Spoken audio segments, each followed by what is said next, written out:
Hey everybody, I gotta clear up a gigantic misconception that's born of people simply not trying to understand how different financing techniques work. The Oakland Athletics Las Vegas Ballpark is not getting a subsidy in the case of a standard general obligation bond. No.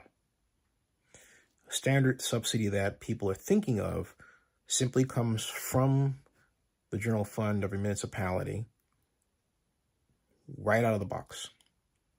And sometimes it's backed by its own tax collection flow, but most of the time it isn't. It is simply, truly a subsidy.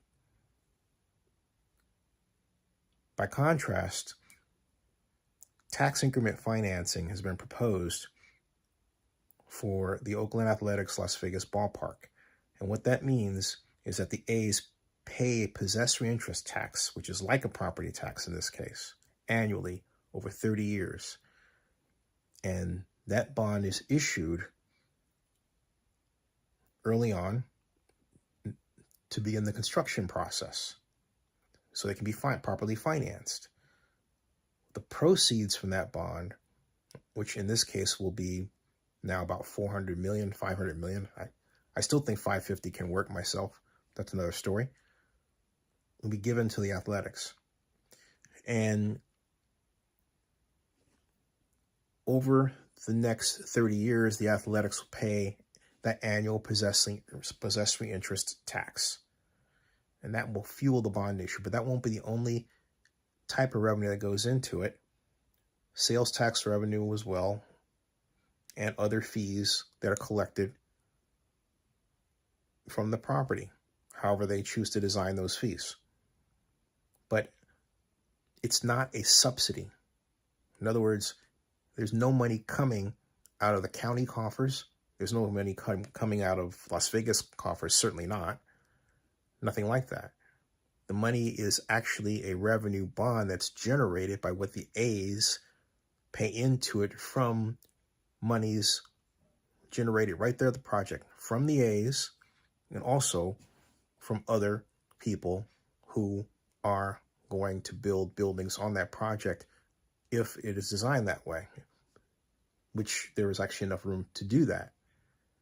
So not much, but it's there.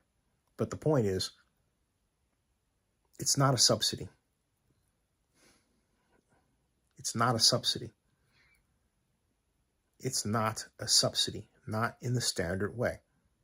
It is not a standard chunk of money that comes out of a general obligation bond right up front that goes to the Athletics. That's not the way it works.